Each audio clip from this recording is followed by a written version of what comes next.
as harmless in heart as an innocent child.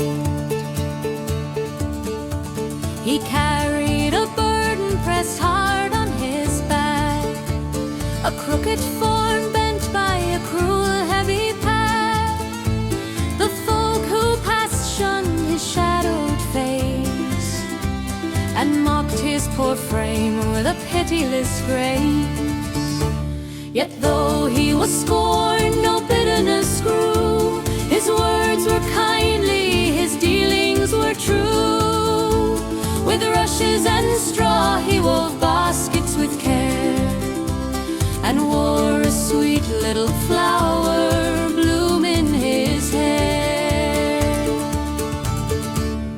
One weary evening he wandered slow past Carr town with miles to go. The moon climbed high, the road grew long. He rested at Knockgrafton's mound of song. The night was still, yet a murmur stirred, a melody stranger than ever he heard. Soft voices rose with a magic lair, sweet yet sharp as a hidden snare. From deep in the mound the voices rang, a fairy host in chorus sang. So haunting sweet their tune did rise, like starlight woven through midnight sky. Never had mortal heard notes so clear, so lovely they drew both wonder and fear. Dalu and Mort did the fairies sing, blessing or curse is the gift they could bring. Loosemore sat still, his heart in thrall. 'Twas the fairest music he'd heard of all. No thought of peril, no hint of dread, but only of joining the words they said. For the fair folk are fickle, as old tales say. They bless in the night, yet they curse in the day. A slip of the tongue, a step out of line, may win you a gift or a fate unkind. Then softly he whispered, his voice made plain, Agus dat Yaroin, the kind man sang. The fairies paused at the mortal sound, and wonder swept through the hollow mound. The music ceased, a silence fell. What fate might come he could not tell. Had he angered the folk of the hidden hill, or pleased their hearts with his added skill? Then a whirlwind rose and swept him away through the mound's deep heart where the fairies lay. Their halls shone bright with a golden gleam, like dawn breaking out in a wondrous stream. Then Loosemore bowed with trembling breath, I fear your wrath and a sudden death. Forgive me, fair folk, for if I've done wrong, I only sought to honor your song. Though despised among men, bent, broken of frame, I wished but to honor your sweet refrain. The fairies laughed and their voices rang. You need not fear, for well have you sang. One stepped forth with a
it reached for his back, no hump to show. He sprang to his feet with a heart full of cheer, no longer bowed but straight and clear. The hump was gone, his sorrow undone, blessed by the fairies of Knockgrafton. So sing of Lismore, the hunchback kind, whose humble heart the Fae did find. But tread with care where their voices play, for fairies bless or curse as they may.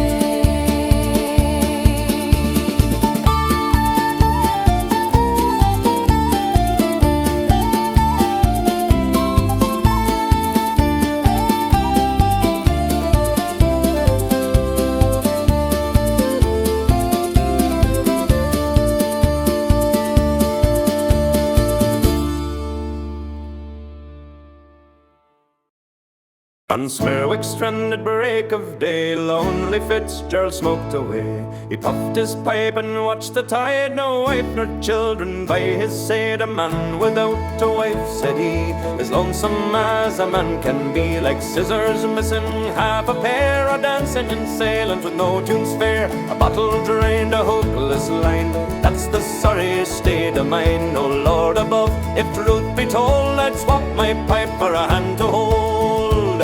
He cast his eyes along the strand and sped a sight so sweet and grand. A merrow sat combing sea-green hair, the morning sun made it glitter fair. Her tresses shone like streams of light, all glistening in the dawn and bright. Her skin was pale, her form so fair, no queen in Kerry could compare. By all that's holy, Dick declared, I've never seen a lass so rare. If such a jewel should be my own, I'd never more be left alone.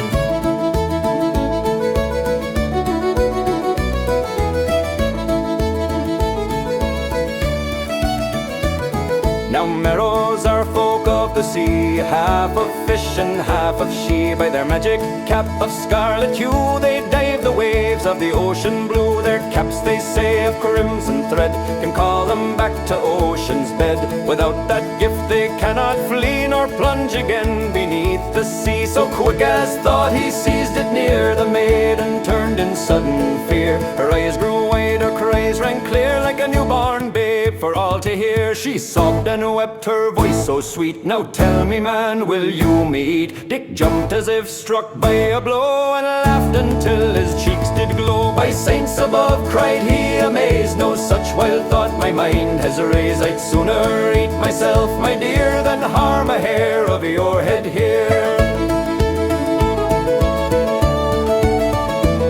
She looked at him with tearful eye, and softly spoke with trembling sigh. Then tell me, man, what will you do? Why did you take my cap from view? I take it, fish, I'll tell you true. I've half a mind to marry you, be mistress of my home and heart, the dearest treasure in my heart. The merrow paused and smiled so bright, her green hair shining in morning light. If that's your wish, I'll not say nay, I'll be your wife without delay. But let me twist my hair, said she, for strangers all will look at me. And when her shining locks were done, he swore his fortune had begun. They fetched good Father Fitzgibbon straight, who frowned and fussed at such a fate. A fish for wife the Lord forbid, no Christian man should wed a squid. Dick scratched his head and pleaded mild, she's gentle, reverent, soft and mild. Besides, says he, her da's a king, and has all the gold the ocean can bring. The father paused and rubbed his chin, gold from the sea, and now well then, marry her by all means, my son. If she were a trout, still let it be done.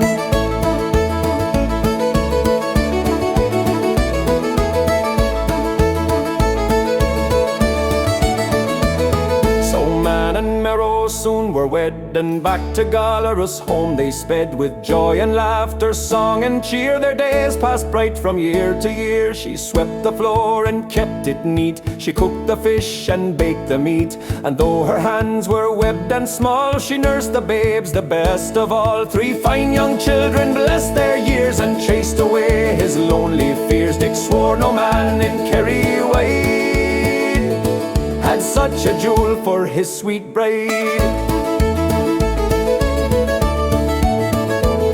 One morning Dick to Tralee went and left his wife in sweet content. She cleaned from floor to rafters, tall as their children played with laughter all. But there behind the cobweb twine her scarlet cap began to shine. She held it close, her heart grew sore, and thought upon the sea once more. Her father's halls, her mother's grace, her brothers in the ocean's place. The tides within began to swell with thoughts of home where sea folk dwell.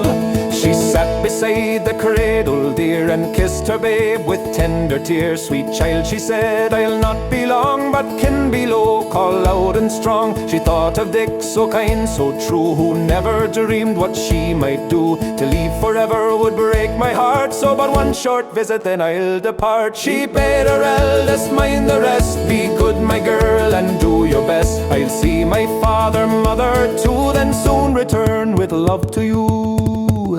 But year by year Dick watched the tide in hope to see his merrow bride. For though the waves rolled soft and deep, she never returned from the ocean's keep. I know her father keeps her bee, for if she could, she'd come back to me. No bride he took, though many tried, for none could match his ocean bride. And when at last his life was o'er, they spoke of him on Kerry's shore. He loved the maid of sea's embrace, the Lady of Gollerus grace.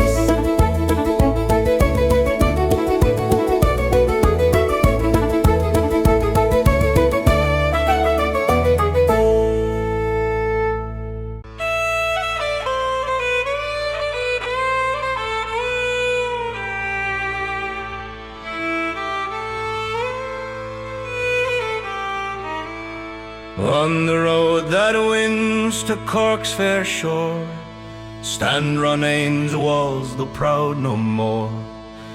Their chimneys rise through ivy green, where once a noble house was seen. A lord and lady dwelt in grace, with one fair son to bless the place. Young Philip was his cherished name, with eyes so bright and golden mane. But one pale morn he went astray, and none could find his path or way. They searched north, south, east and west, yet grief alone came home to rest. Now near Carrigaline there dwelled a man, bold Robin Kelly, true and tan, a blacksmith strong with horses fine, and dreams he could read like words divine. One night he dreamed by candles gleam, a vision strange did fill his dream. Young Philip rode a horse of white beneath the moon of ghostly light. Said he, I serve where giants reign, Mahan MacMahon holds my chain. Now 7 years have come and gone, come fetch me home, brave Kelly on. The horse reared high in emerald flame and struck Kelly's hand, he woke in pain. A hoofprint red, a living brand, burnt now upon his trembling hand. Brave Robin with hammer hung at side, swore he'd go where the giants bide. Through Hawk's Glen dark he took his way, to seek the boy ere break of day. He sought old Tom, his friend well known, to the giant stairs they rode alone. The moon above was pale as bone as they sailed across the sea's white foam. Then from the rocks a green light grew, it shimmered bright, then split in two. The gate of stone did glow like glass, and Robin swore the hour had come to pass. Through the gleaming gate brave Robin strode, down winding paths where no sun glowed. The walls were carved with faces grim that seemed to twist and leer at him. The stones above gave groan and sigh, as if the mountain breathed on high, till in a hall of shadowed flame sat giants vast of fearsome frame. Their beards were thick like roots with bark, their eyes like fire in the cavern dark. Then rose MacMahon, tall and dread. "What brings thee here?" the giant said. "I've come for Philip, the boy you stole, and I'll not leave till I've made him whole." The giant laughed, the shadows stirred, his voice like thunder's rolling word. "Then find him here, if so you dare, mid lads and steeds beyond compare. 100 stand with same faces clear, but pick wrong, and I'll lead you here." The children lined in ghostly rows, each pale as frost, each white horse froze. Brave Robin's heart beat fierce with dread, till sudden thought flashed through his head. "Fine are the shoes the horses wear, no smith alive could forge so fair. Was it your hand that shaped their gleam, and bound their hooves with silver seam?" The giant laughed, "I mine alone, I shot them here with hand and stone." He seized the hammer, struck the ground, the ringing shook the caverns round. Each horse reared high in fierce salute, their feet rose up to show their boots. Then one red hoof began to gleam, the very one from Robin's dream.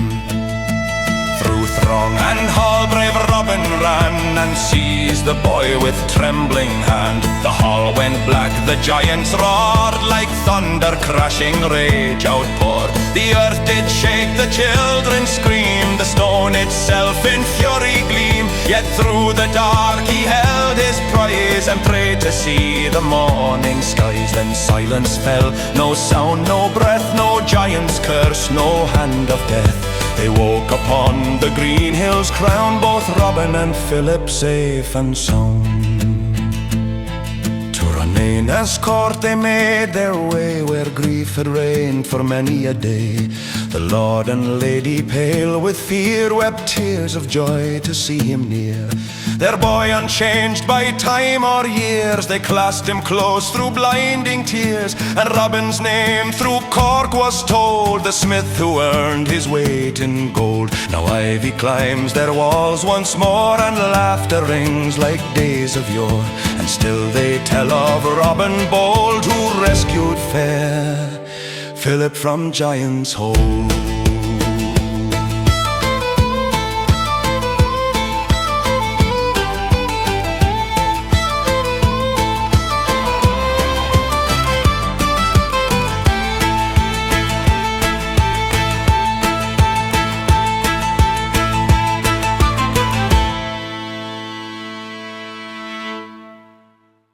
In old Irish lore there walked a name among the fair folk dark of fame, no laughing sprite nor sight so light, but feared in day and worse at night.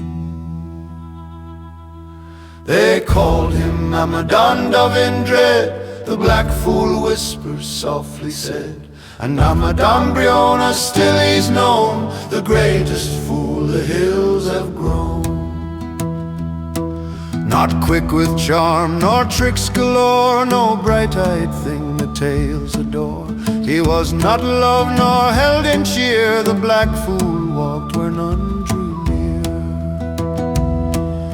A powerful one of the AC from other world, where none walk free, not born of soil nor mortal breath, but woven deep in spells and death. By moonlit hills he takes his place, high jester to the fairy race, an advisor sly with silver tongue, where darker deeds were sweetly sung. He urged their hands to twist and harm, turn mirth to spite and grace to charm. And Ireland felt his whispered will in broken luck and sudden ill.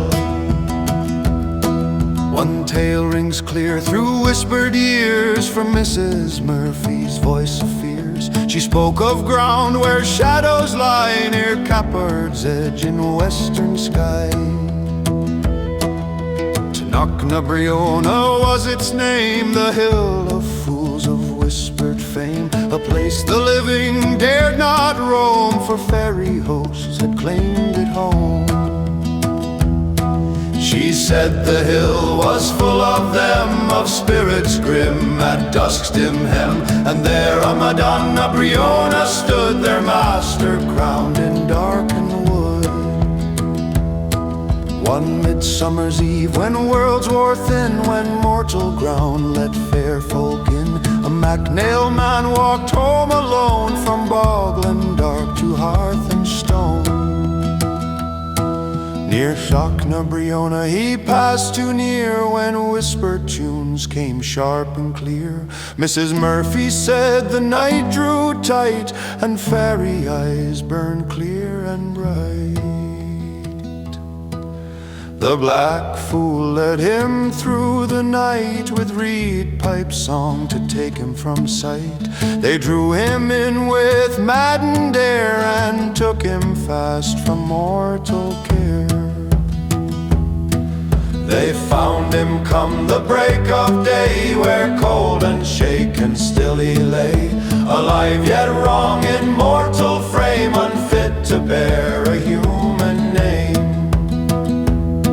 His face was turned from front to back, his eyes now fixed on empty track, his mouth where none should ever be, a sight of dread for all to see. In terror those who found him there stood frozen, caught in whispered prayer, for Father Jordan word was sent, a priest to face what hell had bent. With Father's hand and God's own grace, they turned again the broken face. By prayer and right the wrong was right, restored from that unholy night. The flesh obeyed, the bones aligned, as mercy soothed the shaken mind. What once was twisted, bent and torn, stood whole again by sacred form. The priest then spoke in measured tone, and we the man recount alone. Tell now, said he, what fate you met beyond the hill, so no soul forgets. I was not here, the poor man said, they dragged me where the side do tread. Beyond the hill, beyond the breath, they pulled me through the door of death. And there I saw the dead I knew, old friends whose faces once rang true. They walked as spirits pale and worn, the ones I love now lost and torn. They beat me sore and bound me tight, cast wicked spells before my sight, and each blow, each blurred, each cruel command was given by the black fool's hand. So heed these words the elders tell, of fairy hills where dark ones dwell, for not all fools are made for jest, and not all paths are safe to test. Pray hard when fairy music calls, or laughter rings from hollow halls, for Ireland knows and long has known, the black fool claims what walks alone. Walk wide of mounts, keep faith held tight, and shun the road on midsummer's night, lest Amadán Dubh should turn your way and steal you from the light of day.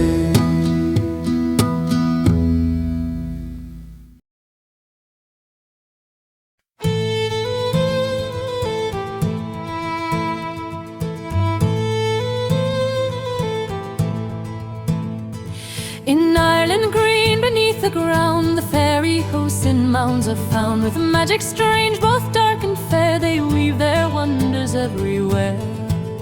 Their hearts are not as hearts of men, their kindness is fickle to our kin, to mothers blessed gifts bestow, or curses deep as none could know. At times they steal a mortal's child, so fair of face, so sweet and mild. They bear it off to their hidden lands, to rock its soft and fairy hands. Yet mothers weep, for in its stead a changeling placed in the child's bed. In Clare there dwelt one such mother true, and soon sorrow came to her too. For Mrs. Sullivan had twins so fair, with big blue eyes and bright of hair, such babes alike's the fate not seen, and so they hatched their twisted scheme. They whispered low in shadowed night, we'll steal them now to be our delight. We'll bear them off to halls below, and leave our withered ones in tow. One morning fair she left her door, to tend to Tor she could not ignore. She crossed the yard a short while to roam, and left the little ones alone at home. But when she came back the path once more, two fairies in blue ran past her door. Her heart grew cold, her spirit shook, for ill was written in their look.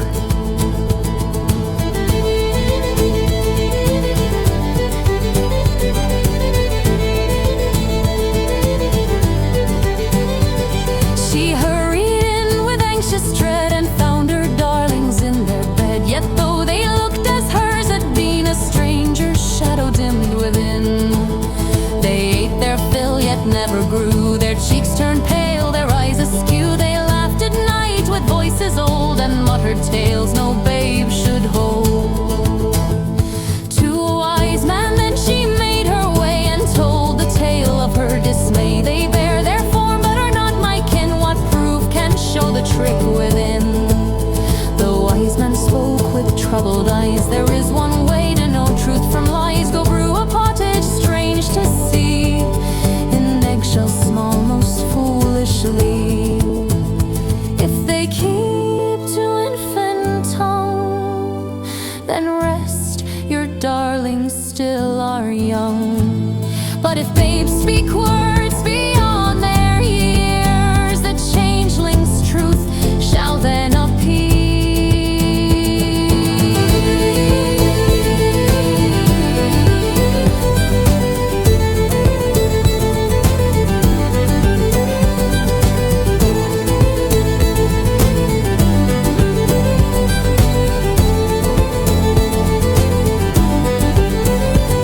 She hurried home with heart full sore, and set her pots upon the floor. She cracked an egg, the shell she filled with broth she brewed as he had willed.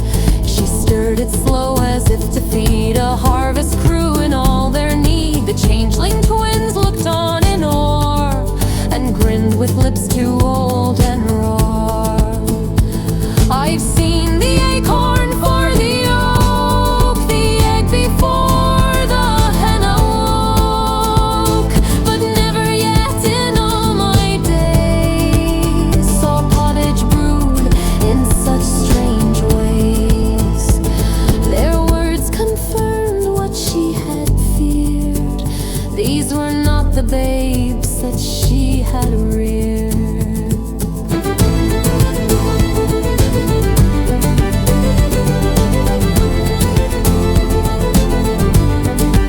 She cried, "Oh Fae, bring my children home, for these withered blights are not my own. I'll raise no brood that's born of you, but only my son so fair and true." Then to the stream she dragged them fast, and flung them in with cry at last. The water roared, the changelings screamed, as through the spray their dark eyes gleamed. From out their mounds the Fae arose, to snatch their children from water's flows. Cruel mother, they said, heart of heart, how quick you were our own to part. We sought your twins for love, not hate, to keep them safe in fairy state. But since you spurned the gift we gave, your own we return, and ours we save. She hurried home with beating breast, her heart afire, her soul unblessed. Yet lo, within the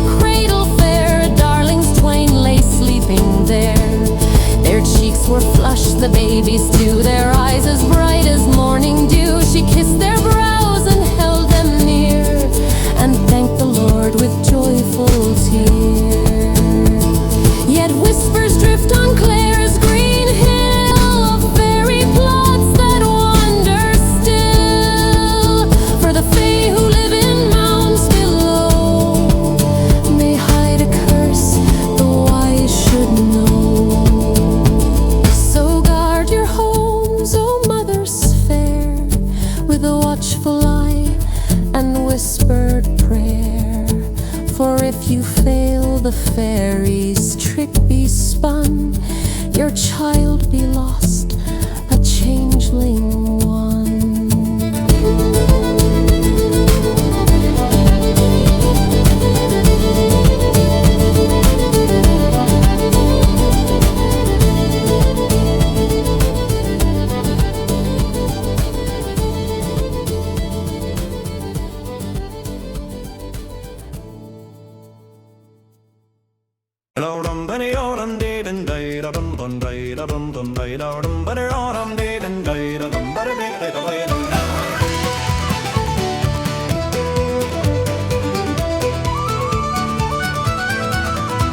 Through frost and moonlit fields so wide, young Billy walked with stumbling stride. His breath was smoke, his hands were numb, and Christmas cheer had long since come. He cursed the cold that bit his skin, and wished for warmth and fire within. No drop to drink, no spark to glow, by heaven's grace I'll freeze, I know. Then laughing loud he stamped his feet and cried, a dram would taste so sweet. If I could find one mug to clink, I'd bless the soul who brings me drink.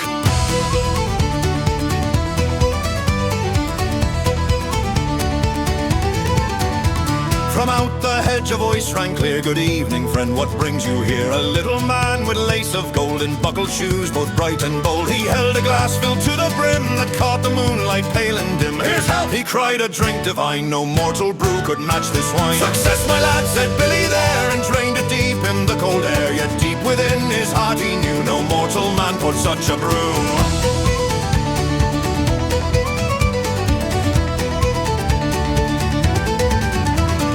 Billy drained the goblet dry with rosy cheek and merry eye. But when the little man said pay, bold Billy laughed the thought away. I've not a coin to bless my hand, nor silver piece at your command, but faith, says he with drunken cheer, I'd pocket you like fruit, my dear. At once the fairy's face turned grim, a wrathful fire alighting him. For words like that the price you'll pay, 7 years and 1 long day.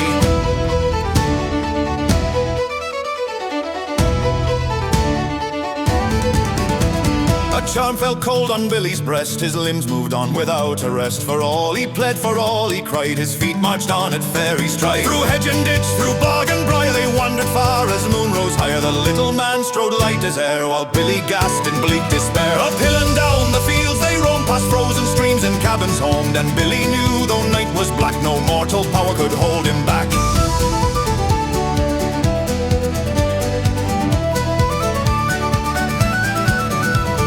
Rushborn stayed through midnight tear, they'd ride to cellars rich and rare. No lock nor latch could bar their way, they slipped through keyholes, or so they say. From cast to cast the pair would roam, from Limerick's castles to Dublin homes, while Billy drank with reckless cheer, the fairy laughed to see him near. Night after night the spell held tight, yet Billy found a strange delight. For though he served the fairy's whim, the drink flowed ever free for him.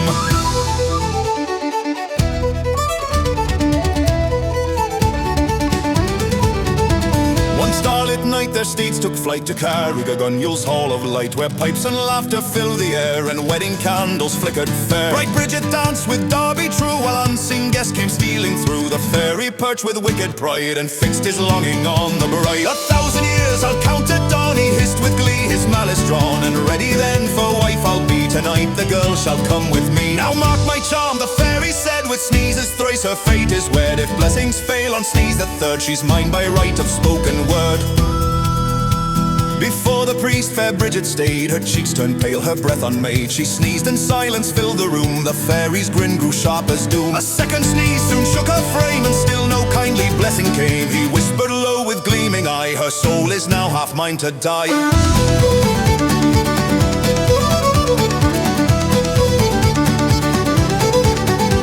The third sneeze burst with ringing sound, and still the feast stayed still spellbound. The fairy rose with gloating air, his claim upon the bride laid bare. But Billy's heart, though steeped in sin, felt pity stir and burn within. He saw her doom, her soul betray, to live as he enchanted swayed.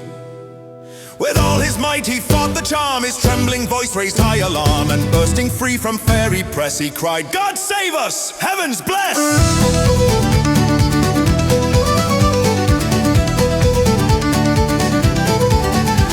The spell was burst in one swift breath, the fairy shrieked like dealing death. His golden coat flashed wild and bright, a storm of fury, flame and spite. "You're loose from me," he roared in dread, "and curses on your mortal head." He kicked poor Billy clean and far, he flew like shot from cannon's jaw. He landed smack on feast and ale, amid the bride and groom's travail, yet free at last from fairy hand. He danced and drank through all the land.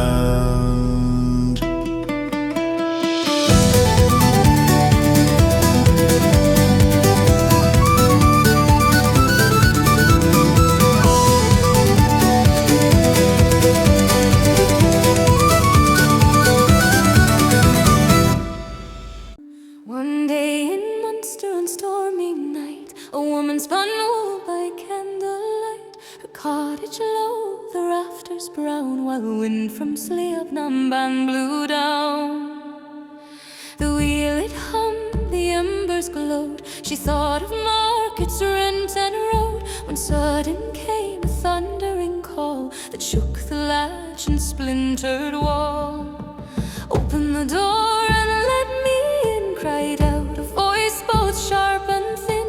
She opened wide and near did swoon, for one horned witch stepped from the gloom.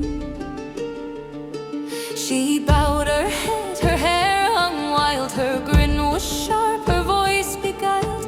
"I am the witch of the one horn," said she. "Move from the fire, make room for me."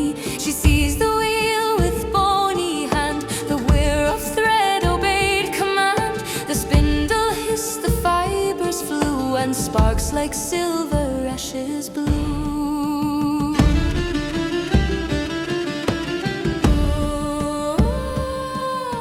The woman stared, too scared to cry, as wind grew loud and flames leapt high. Then came a knock, a second tone, and in stepped one with two horns shone.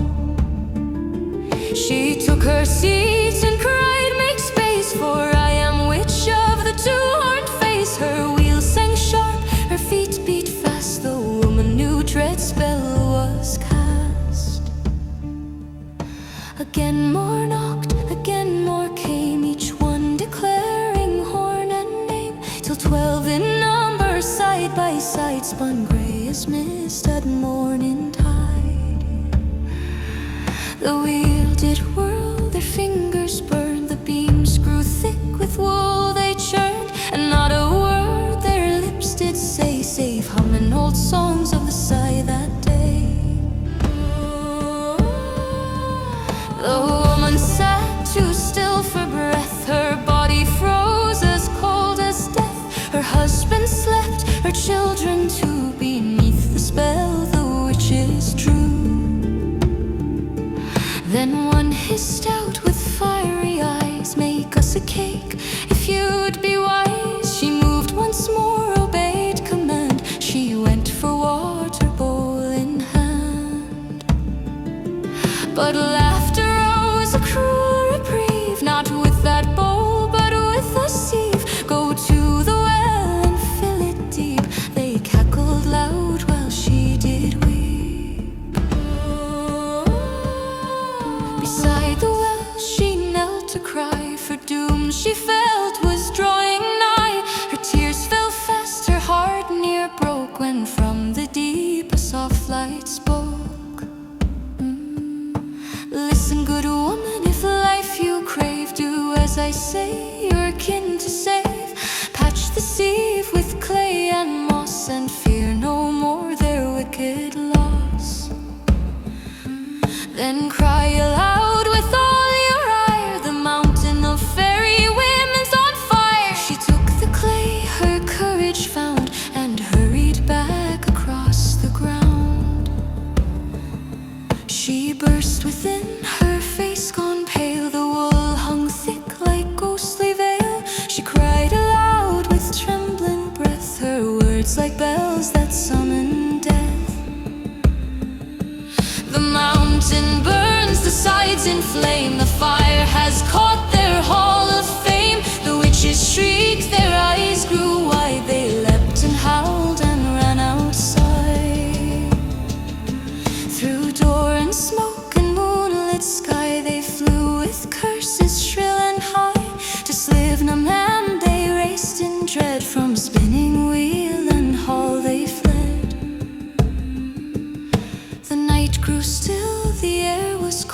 but her hands did what the light had told. She sprinkled water by the door and felt the spell's dark weight no more. The cake they'd baked with blood and sin she broke and shared among her kin. Each sleeper stirred their breathing mild as peace returned to every child. The woven cloth of ghostly thread she locked with iron half in half spread, then laid an oak beam firm and white and waited as the storm did bite. Then came again with shrieks and cries the witches burning hate-lit skies. They leapt so high with fury drawn, their faces wild, their humming gone. Open water loud they wailed, I cannot set it, I'm spilled and paled. Open door they cried once more, I cannot move, a beam is o'er. Open cake of blood and pain, I cannot set it, I am slain. My crumbs are gone, my life is fed upon the lips of those in bed. Then rose their screams, a dreadful sound, as through the storm they fled the ground. To Sleobna man they vanished fast, the woman's home knew peace at last. A witch's cloak was left behind, a token kept through years entwined. From mother down to daughter's hand, of the night the witches fled the land.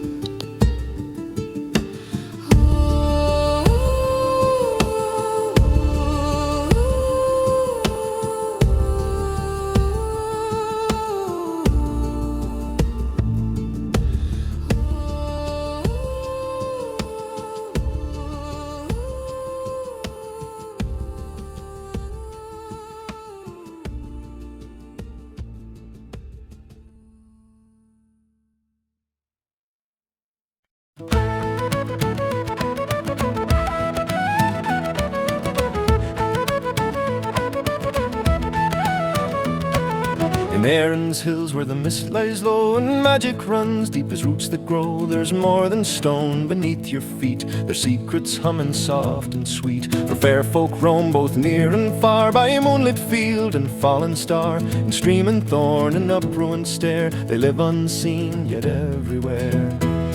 And though their names are widely known in heartside tale and warning tones, no fairy's tale is told so fast as the leprechauns from ages past. They're not the sort who dance in rings or ride the wind on silver wings. They work alone from dawn to night and shun the crowd and lanterns light. A cobbler's trade they claim as theirs, with leather scraps and crooked flares, each tiny shoe stitched tight and neat for fairy folks' enchanted feet. He keeps his gold well hid from light in crocks deep buried out of sight, and when deals are struck they seldom stand, when gold is weighed by fairy hand. In Clare's low woods where limestone breaks and twisted roots clutch streams and lakes, by hawthorn bent and broken wall this tale took root one evening's fall. There walked Fitzpatrick with boots worn thin and luck gone dry as summer's din, a farmer bound for Gowlith town with empty purse and spirits down. He strode through shade to spare a mile, through tangled briar and mossed up pile, unknowing still what fate had planned, or that he'd walked in fairy lands. Then ting ting ting on the evening air, a tapping sound both sharp and rare. He paused then turned where the echo led, to a mossy stump in the woods ahead. Upon the stump by briar and stone a tiny man worked all alone, with hammer bright and leather spread, work and shoes no mortal foot had tread. He grinned and whispered low and sly, they've heard the tales and so have I. Hold fast now lad, don't slip or run, for I'll have words with you, small one. He crept up slow on softened ground, till leather scraps lay all around. Then quick as thought with steady hand he seized the sprite as he had planned. Put me down, you mortal lout. The little man began to shout, let go, you grasp too hard. I'll curse the day you cross me yard. The farmer laughed and shook his head. I know you're kind and what's been said. I'll not lose grip nor turn you free till fairy treasures shown to me. Now don't play dumb, it's known full well in every heartside tale they tell. If once a leprechaun is caught, his gold is owed and fairly bought. I've land gone thin and years gone wrong, and nights too cold and roads too long. So don't you wriggle, curse or plead, for what you hide is what I need. The little man went still at last, his shouting spent, his fury past. Well then he said with bitter grin, I'll show the way, but mind me then. Now hear me plain, the small one said, as he was held and sorely led. Keep both your eyes fixed fast on me, no glance aside, no turning free. For blink or turn or wandering stare, and I'll be lost like mist in air. No shout nor grip will pull me back. Once sight is broke, you've lost the track.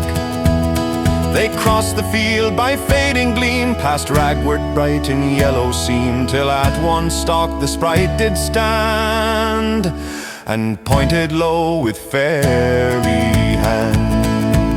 Beneath that plant the fairy said, where roots run deep in stony bed, dig there at dawn or dig tonight, and all you seek will meet your sight. Fitzpatrick marked the spot with care, a ribbon red he'd thought to spare. He tied it fast and gave a grin, certain the prize was sure to win.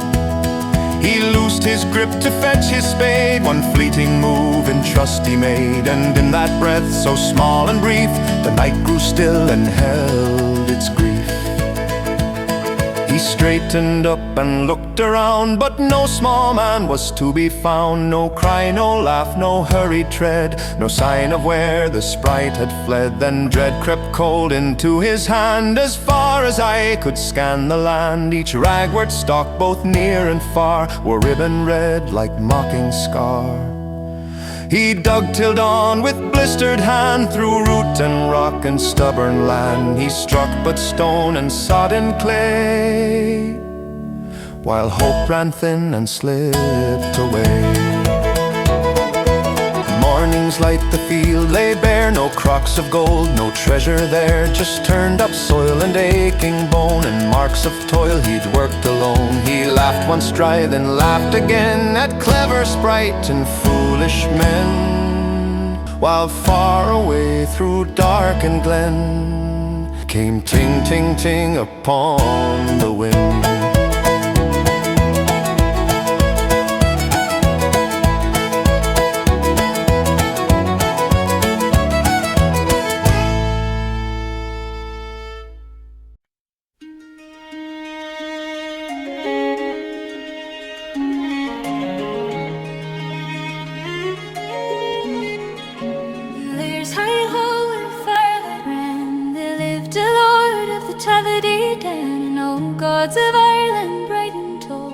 Whose songs once blessed the land and all. For children graced his hearth and name, born not to shadow, fear or shame. Fiona first with steady eyes, then oh, then the twins like morning skies. They laughed where ancient banners hung, their voices young where magic sung, a house made whole by love alone, unknowing the fate unshown. Sorrow came as sorrow will, a sudden hush on hearth and hill, for death came sure as if from a sword, and took the mother they adored. The hall grew still where she once stood, no gentle voice, no laughter good. Her chair untouched, her place laid bare, a hollow ache hung in the air. The children clung as Lir did weep, grief ran to wine for tears to keep, and love remained, yet now it knew the weight of a loss it carried through.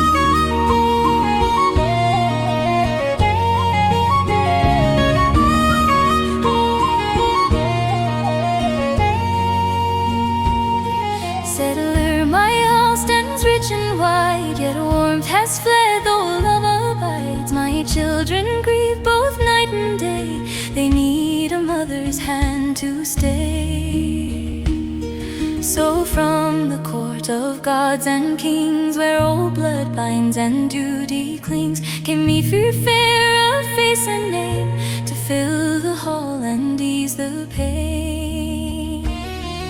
She watched the children at his side, how love for them he did not hide, and in her smile so finely spun,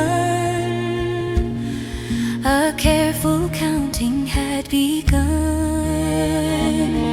At first she played the gracious part, a steady hand, a gentle heart. She kissed them kind and tucked them in, and treated them as if her kin.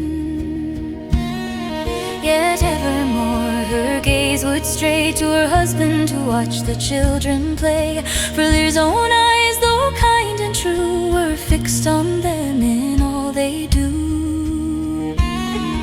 She felt the love that passed her by, not loud, not cruel, yet sharp as cry. And in that space where she stood still, affection curdled into will.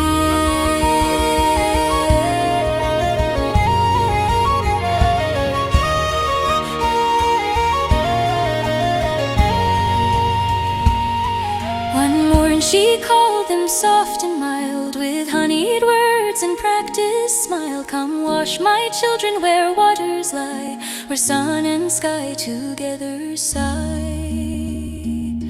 They followed where the shoreline gleamed, through reeds that bowed, through fields that dreamed. The lake lay still, a silver face, no sign of harm in that calm place. They laughed and shed their cloaks, no fear, unknowing doom had gathered here. For stillest depths and brightest skin are where the darkest acts begin. She turned at last with hardened face, no kindness left, no saving grace. You take from me what should be mine, his love, his heart, his favored time. For while you live within his sight, I stand a shadow in your light. No wife, no queen, while you drew breath, so hear the gift I give you, death. She raised her hand and spoke the spell, a word that rang like iron bell. Be sworn, she cried, by water bound, and feathers burst where flesh is found. No child, no shore, no fire nor bed, but moonlit songs and words unsaid. 300 years this lake shall be your first long cage, then to the sea.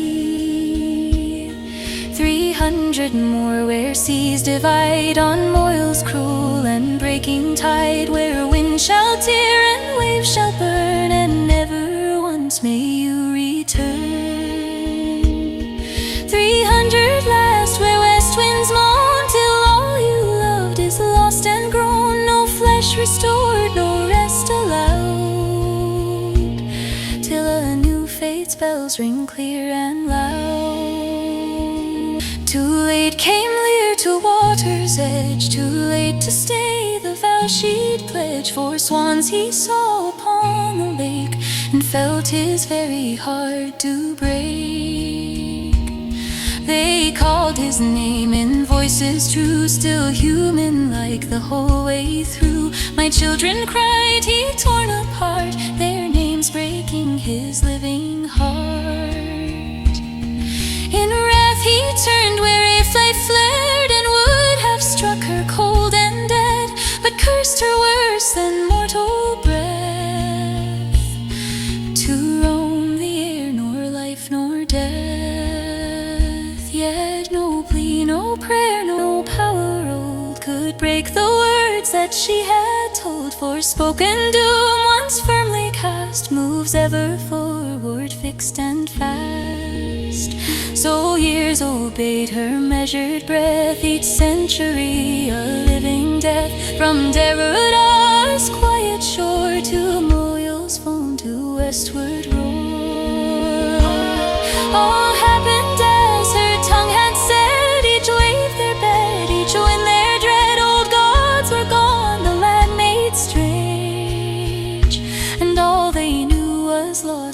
stage. At last a bell rang thin and clear, a sound unknown to ancient ear. It crossed the water, soft yet strong, and broke the spell that held so long. Their wings fell still, their feathers gone, and where the swans had drifted on, for aged forms lay worn and mild, no longer swan, no longer child. They took the right, lay side by side, and with that breath at last they died, and found in faith what life denied, at peace at last, side by side.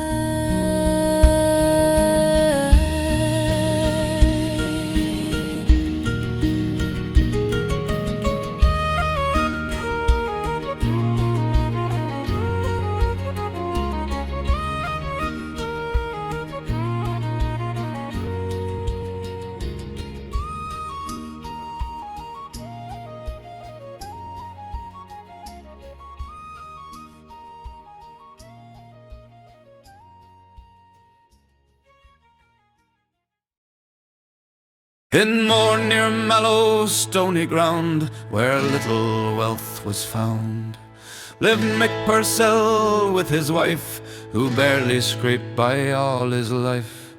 The oats rotted in the rain, hens grew sick, pigs died in pain. Rent was due, the purse was bare, hunger stalked them everywhere. One cow is left, said Mick at last, our luck is gone, the good days past. I'll sell her off and pay the due, or else my love we're surely through. As Mick set out with cow and tow to fair Cork, he meant to go. He passed the mounds where fairies dwell, and muttered words the Fae knew well. If I had half your golden store, I'd drive this beast of mine no more. Buried deep while men want bread, what use to keep it hid, he said. He sighed and trudged along the way, when up there came as bright as day a little man in coat of brown, whose feet ne'er touched upon the ground. Good day, he said with voice so thin, it chilled poor Mick beneath the skin. Where goes the cow so sleek, so fine? I'd gladly make the beastie mine. And what, said Mick, would you give me for money's what I sorely need? The fellow grinned and raised on high an empty bottle, clear and dry. Mick scoffed a bottle, naught within, but the man cried, worth 1,000, friend. At last Mick sighed, well, take the cow. What I'll tell my wife I know not now. He brought it home, his Molly cried, you've lost your wits, we'll starve, we'll die. She raised the glass to smash it fast, but Mick held her hand at last. Give it a chance, my love, said he, perhaps it holds prosperity. She swept the floor, he set it down, and whispered words of magic sound. Out sprang two sprites in robes so bright, they set the table, what a sight! With silver, gold, and food galore, enough for kings and nobles more. The children gasped, for Molly laughed, their hunger past, their fortune cast. They sold the plates for coin and more, bought horse and cart, fine clothes in store. Each day the bottle filled their purse, and wealth came faster than a sailor's curse. Whispers spread of fortune rare, till the landlord came with cunning air. How comes a man with land so poor to feast like lords and still have more? Pressed and pride, poor Mick gave in, revealed the bottle's secret sin. The landlord smirked with greedy eye, I'll have that bottle, yours or die. A farm I'll give, no rent to pay, if you but hand that prize my way. Why not, said Mick, I've wealth to spare. A farm for life's a bargain fair. What more could any man demand than house and horse and bit of land? At first Mick lived both grand and gay, with coin to spend in every way. But quickly all his wealth was spent, for easy coin brings swift lament. Back down to naught, save cow once more. Poor Mick stood hungry as before. If luck would smile on me again, I'd meet that fairy on the hill then. Through mist with cow on hill so still, Mick climbed once more up Bottle Hill. He heard that thin familiar tone, "Good day, Mick Purcell, not alone." The little man held up a prize, a bottle twinkled in Mick's eyes. "Another cow for this," he said, "and soon you'll feast with wine and bread." Mick paid at once and home he sped, but when he spoke the spell instead, the gift was cruel, the prize unkind. A darker fate he soon would find. Two burly rogues with cudgels strong sprang out and roared a savage song. They struck poor Mick from head to toe, and Molly thrice was laid so low. The children screamed, the rafters shook, each corner of the house they took. They cracked his ears, they split his lip, till all lay bruised from club and whip. Then just as sudden as they'd come, they vanished, leaving all undone. Mick groaned, "By saints, though sore and ill, this bottle's worth a use still." With swollen cheek and battered side, he sought the landlord's hall with pride. "Good sirs," said Mick, "a gift I bring, a bottle worth more than a king." He set it down, he spoke the word, and out the rogues leapt as they'd heard. They cracked the lords both left and right, and sent them fleeing through the night. The landlord cried, "O saints above, Mick Purcell, show a little love. Call off these devils, stop their blows, or hanged you'll be, as God well knows." "They'll see," said Mick, "if I'm repaid. My bottle back, the trade unmade. Return it quick, or bleed and fall, for none but I can halt them all." The bottle came down off the shelf, Mick tucked it neatly to himself. The cudgel men leapt back once more, and peace returned to hall and floor. They lived to age both fat and hale, and often laughed to tell the tale, how cow on Bottle Hill did still bring fortune, feast, and endless fill.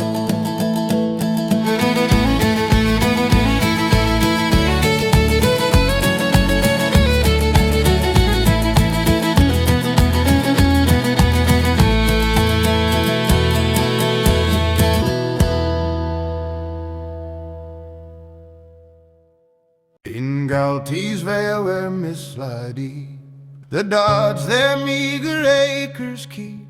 A tidy cot, a roof of slate, where peace was rare with words of hate.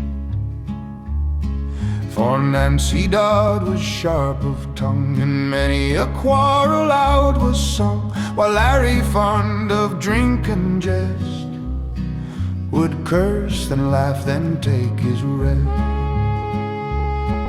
Yet still they plowed and fed the mare, through rain and shine, a stubborn pair. Now one fairy from Cashel town, he rode home flushed with liquor drowned. The twilight spread o'er hill and fen, as Larry swayed through bog and glen. His reins hung loose, his song was slurred, when through the dusk a sound he heard. A cloaked young form came walking near, so pale, so still it stirred his cheer. He reined his horse and tipped his hat. "Come right," said he, "no harm in that." She leapt behind without a sound, her cloak about them tightly wound. No word she spoke, no breath she made, while hoofbeats drummed through dusk and shade. Near Kilness Lattery's ruined wall, the horse stood still and would not haul. By shadowed pool and ivy tree, the air hung thick as sorcery. "Easy, lad," said Larry low, and checked the horse's shoe below. Then soft behind the woman fled, her cloak adrift in moonlight thread. Through nettled graves he laughed and cried, "Come back, my lass, no need to hide." He caught her close to steal a kiss, but found no head upon the mist.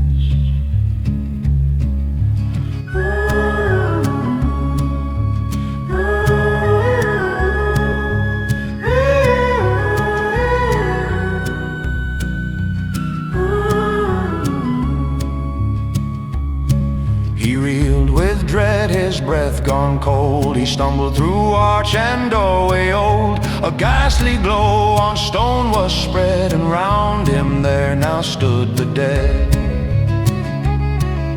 Before him a wheel of iron did spin, with severed heads nailed deep within. Their eyes still rolled, their teeth still bled, and whispered prayers of saints long dead. Then rose a din, bells tolling loud, while headless throngs in silks and shrouds danced round and round in grim delight, their skulls in hand, their steps alight. He watched them spin in ghostly cheer, their laughter rang both far and near, yet none had tongues, nor lips, nor breath. They drank the wine with dance and death. Then forth there stepped a dancer pale, with silver cup and mournful wail. He bowed and offered Larry's share, with scent of earth and midnight air. He raised the cup with shaking hand, to speak, to curse, to make a stand. But off it flew, his head unspun, and he joined the dance of everyone.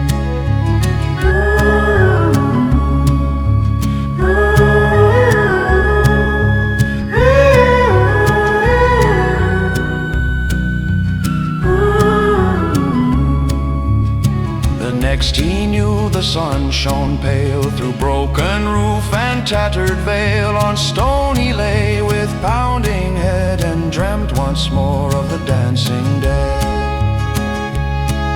His neck was whole though sore and raw, no mark remained of what he saw. The church was still, the light was thin, and silence hummed where screams had been. No horse he found, no coin, no gear, just shame and dread and mourning clear. So home he tramped through field and foam, half ghost himself and cold as stone. At hearth he found his Nancy grim, with hands on hips and eyes on him. She scolded sore of horse and pay, and cursed his drink till break of day. What road, she cried, led you astray? What madness took your sense away? He stammered low, his courage fled. It was a lass without a head. A headless lass, she gasped, aghast. What fool would chase one running past? Well, one without tongue, he muttered then, may rightly be called a good woman by men.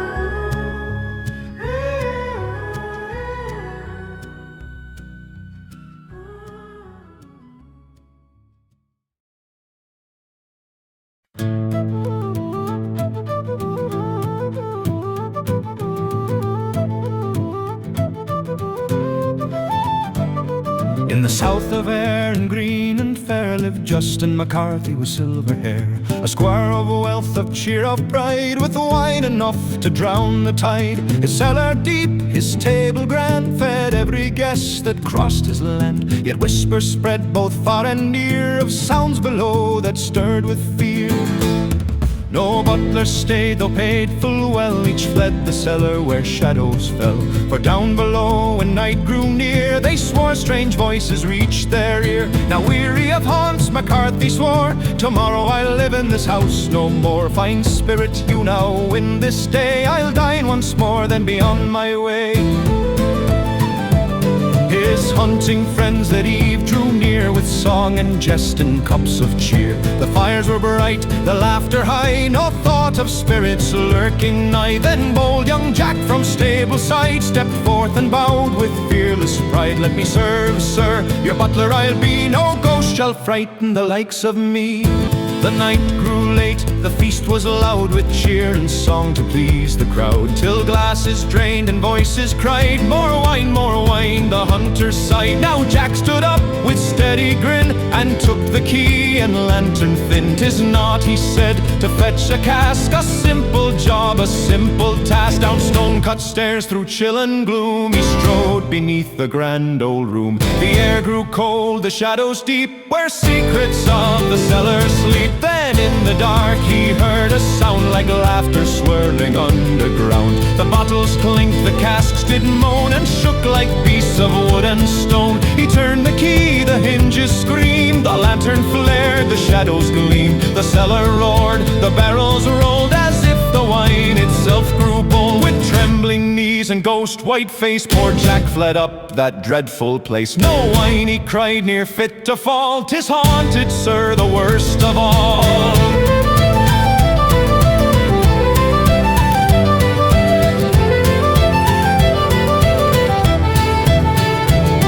Now red with shame before his peers, McCarthy rose to mock their jeers. "I'll fetch the wine myself," said he, "and see what ghost would trouble me." He took the lamp with steady hand, and down the stairs he made his stand. The air grew damp, the echoes thin, a muffled laugh came deep within. Then soft he heard a slurping sound, like one at drink too long unbound. And from the casks came giggling near, a drunken voice cried health and cheer. And there upon a cask of port, a tiny man held drunken court, 6 inches high from toe to crown, with crimson cap and apron brown. A spigot slung upon his back, he swayed and hummed a tipsy track. His shoes shone bright with silver gleam, his stockings blue as summer stream. His face was wrinkled, small and thin, yet twinkling mischief burned within. His nose aglow from drink and cheer, the jolliest sprite you'd see all year. A scoundrel, cried McCarthy bold, "You're thief and pest within my hold. You drink my wine and mock my men, now speak your name and why and when." The little rogue looked up and grinned, and tipped his cap as lights grew dimmed. "Good evening, sir, your wine's divine, I've kept it safe with care and time. I've had a sip or 2 or 3, to guard it well you must agree. And just for sport, to pass the night, I gave poor Jack a proper fright. We're moving soon, I heard them say, but surely, sir, I'll come your way. You'd never leave in vaults so fine, your Cluracan who guards your wine. Oh, so you're he, the master said, the haunt that fills my staff with dread. If you'll trail me ere I roam, then I've no use to move me home. So drink my wine, but hear me well, no tricks nor torments nor magic spell. I'll share my casks with heart sincere, if peace you grant me when I'm here. A bargain struck, the sprite declared, by all that's sweet and finely aired. To scare my host would bring me shame, long live your cellar and good name.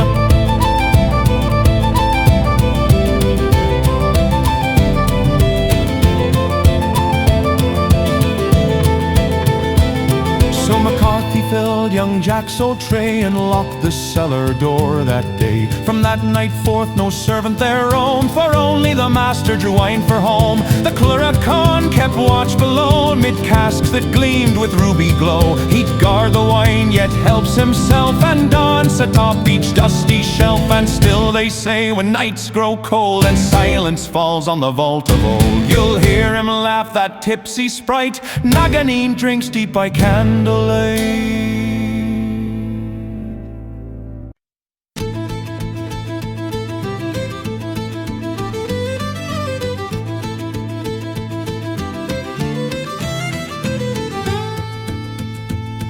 In Connaught Green, in days of old, there lived a piper poor, it's told. One lively jig he always played, the black rogue rang where'er he strayed. No fame he held, no silver crown, no crowds he pulled from mile or town. And when that tune began to fly, few feet were stirred, some laughed on high. One night he left the song and cheer, well warmed with wine and plenty beer. He crossed the bridge by moonlight thin, near his mother's house the dark crept in. Then out the hedge a shadow sprung, with eyes that gleamed and limbs that lunged. It seized the man with sudden might and set him reeling in the night. He cried aloud and clutched in fear, his pipes held tight against his ear. By mercy's name let go, he pled, for broken bones lie just ahead. The creature laughed with savage glee, no ground tonight you're meant to see. Cling fast, it said, or surely fall and break your neck, your pipes and all. I am the Pooka, laughed the thing, a night-born fae of tooth and wing, a fairy brute of hill and glen that haunts the roads and frightens men. Play on, it said, another air, not that old tune you always bear, a stranger's song you've never tried, yet play it true with me to guide. The piper shook his fingers sore, he played no other tune before, yet his pipes rang out by fairy will, a magic air both strange and skilled. Why seize me so, the piper cried, what wrong have I to earn this ride? The Pooka laughed, you walked alone at witching hour on fairy stone. Such men are ours till break of day, to ride, to test, to lead astray. And need I pipes for dance and sound, for a feast is set on fairy ground. They tore through wood and thorn and root, on a thundering steed with silver boots, past ash and yew in blurring lines, at speeds that bent the edge of time. At last they climbed where cloud winds cried, a Crow Patrick's crown on mountain high. There stood the house of the Banshee old, where fairy tales and deaths are told. The Pooka stamped upon the ground, once, twice, thrice the earth unbound. An earthen door slid wide and old, to firelit halls that glimmered gold. 100 hags in grey array rose laughing as they swept his way. Behold, the Pooka cried with pride, the finest piper in air and wide. The piper stood in trembling dread, cold sweat ran down his brow and head. Yet when he raised the pipes to play, strange silver tunes were born that way. By fairy will his fingers flew through airs no mortal ever knew. Each note was pulled from hidden scenes, between the world and half-seen dreams. They danced till dawn, both beast and fae. The Pooka laughed and stamped away, round golden boards and firelit stone, to magic not the piper's own.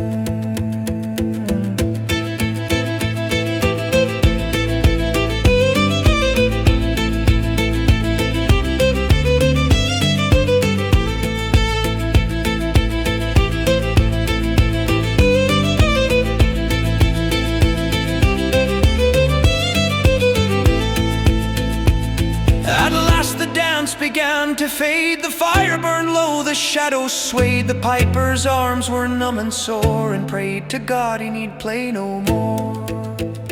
The Pooka laughed and struck the floor, the night is spent, we dance no more. You came with fear and empty hand, yet leave with more than you had planned. Two things you lacked before our ride, now both are yours, the Pooka cried. Good sense to mind the roads you roam, and music fit to call your own. The world spun round in rushing light, then stilled as dawn chased off the night. He stood once more where first he'd stood, by his mother's door near bridge and wood. He told his tale to all he knew, of fairy hall and how with Pooka he flew. They shook their heads and laughed outright, and swore his tale was drink and night. Yet when he raised his pipes to play, strange notes rang out, and all would say that none had heard such music fair. And all stood hushed in wonder there.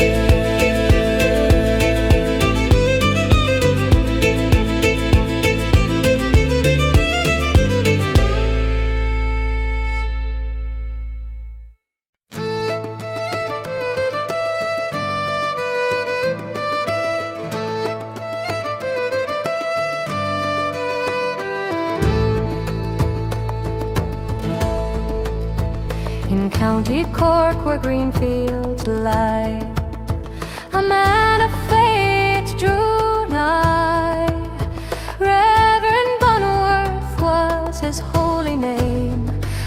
expected white of spotless fame, a harp he played with gentle hand, the sweetest sound in all the land.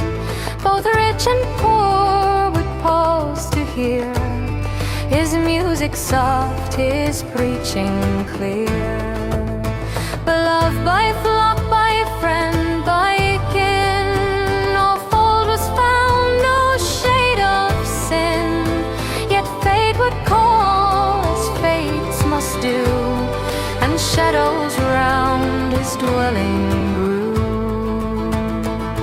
One day he took to bed ill with pain, though none believed his strength would wane. For surely soon he shall be well, this fever holds no lasting spell.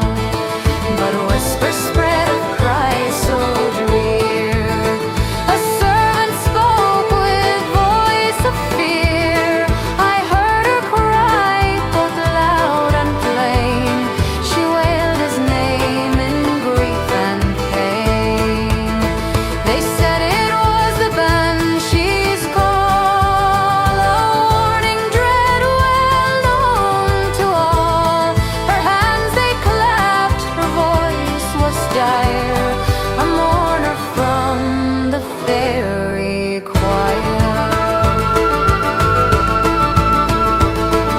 The Irish know her ancient name, the Banshee's cry, its fearsome fame, a spirit born of other worlds, where gods and shades in twilight swirled.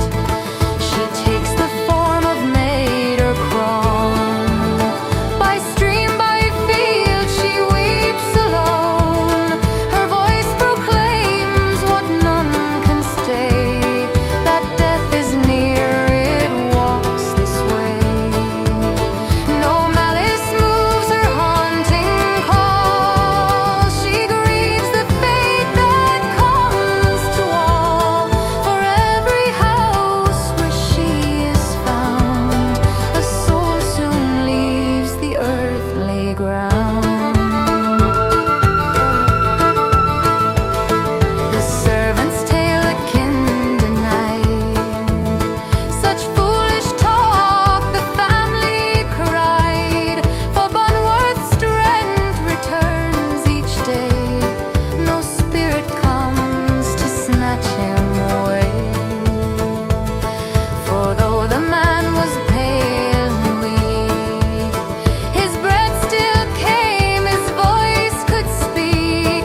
They called it naught but peasants' lore, and thought his health would mend once more. Yet whispers spread from door to door, the Banshee's cry was known of yore, and neighbors swore with bated breath she never keens less close to death. That night they brought him down below, where firelight cast its gentle glow. Yet from the dark came cries so dire, a ceaseless wail that would not tire. They searched the yard, the garden bare, no mortal soul was waiting there. But near the pane the rose bush swayed, as if by unseen fingers frayed. Through all the hours her clapping rang, her mournful voice in torment sang. Each heart grew numb with mounting fright, her grief pressed heavy through the night. By candles and his breath grew slow, the wail outside still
Upon a hill where hawthorn grew, with blossoms white and branches true, a rath lay sleeping green and white, where fairy hosts were known to bide.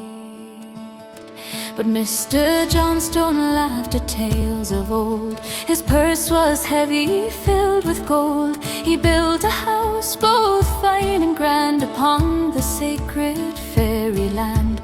The neighbors pledge you'll rue this ground. The fairy wrath is swift and sound, yet proud he stood, both bold and blind.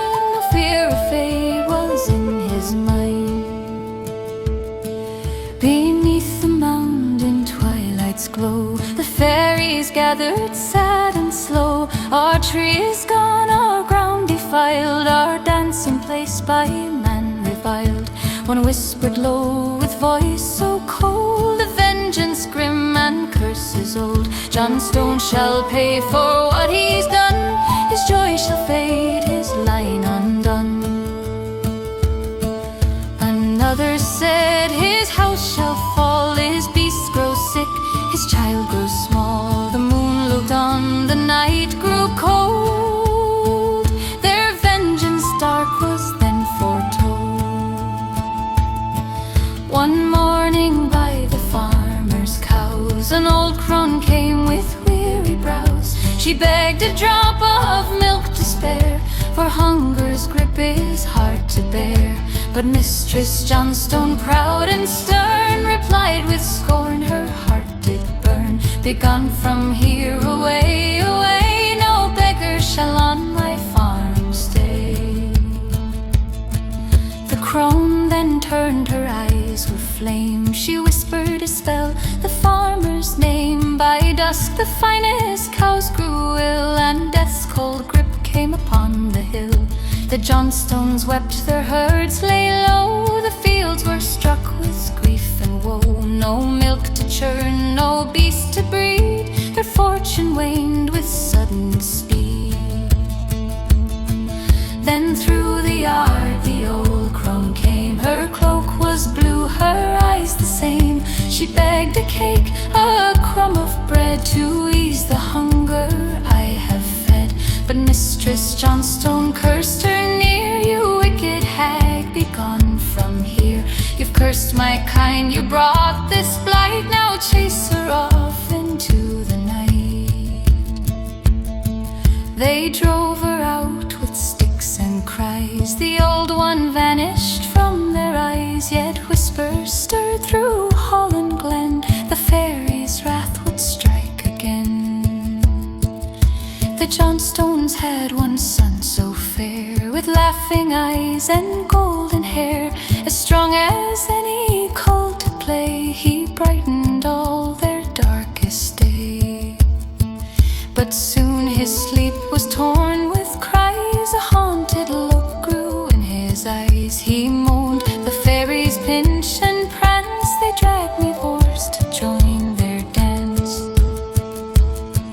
They sit upon my chest till dawn. I cannot breathe, my strength is gone. Give cake and milk, their cruel demand, or I'll be lost to fairy hand. Each night they set out the milk and bread, and every dawn both were emptied by his bed. Yet still the boy grew pale and weak, with hollow eyes and voice so meek. He whispered low, the angels came. In dreams they softly called my name. A garden fair I saw in sleep, and there they vowed my soul to keep. His mother wept, oh, do not go, stay here with me, I love you so. But in her arms he closed his eyes, and with a sigh he softly died. The farm grew wild, the fields lay bare. No beast to tend, no hand to care. The crops decayed, the workers fled. The house grew cold, the hearth was dead. Johnstone wandered lost through fields of stone, a hollow man bereft alone. A year had passed, his strength was done. They laid him by his darling son. The widow wept, her heart was torn by scornful tongues. She lived forlorn, she left the hill a broken soul, with sorrow deep that took its toll. The house was torn, its stones cast down. No mortal now dwells on hills around. The rath grew green, the grasses spread. The hawthorn bloomed where it once lay dead. Now beneath the moon, when nights are clear, the fairy music stirs for all to hear. Their voices rise, their feet take flight. They dance once more in silver light. So heed this tale of grief and woe, where fairy rites were overthrown. For those who scorn the fairies' right shall lose their joy to endless night.